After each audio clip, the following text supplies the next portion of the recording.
Asia cup 2025-এর Bharat Pakistan দ্বৈরথ ঘিরে ছিল বাড়তি উত্তেজনা। সাম্প্রতিক সংঘাত এই লড়াইকে করে তুলেছিল আরও তীব্র।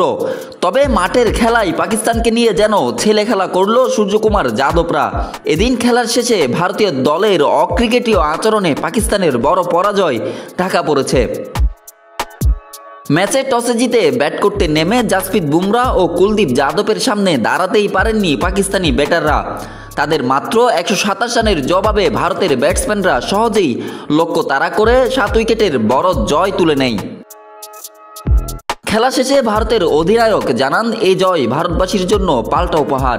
সূর্য এই জয় উৎসর্গ করেন পেহেলগামে সন্ত্রাসী হামলায় নিহতদের পরিবার ও ভারতীয় সেনাবাহিনীকে।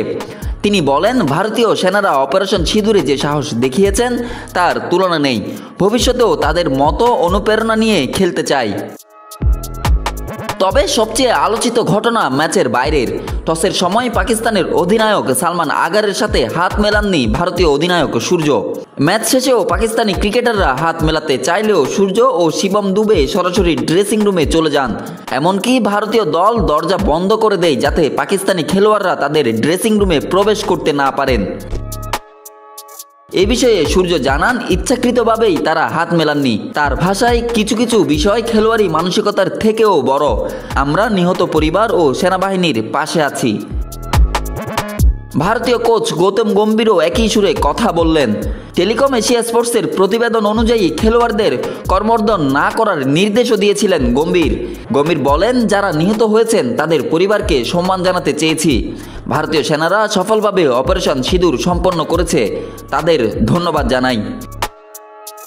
তবে এই ঘটনায় আনুষ্ঠানিকভাবে আইসিসি, এমসিসি এবং এসিসির কাছে অভিযোগ দায়ের করেছে পাকিস্তান ক্রিকেট বোর্ড।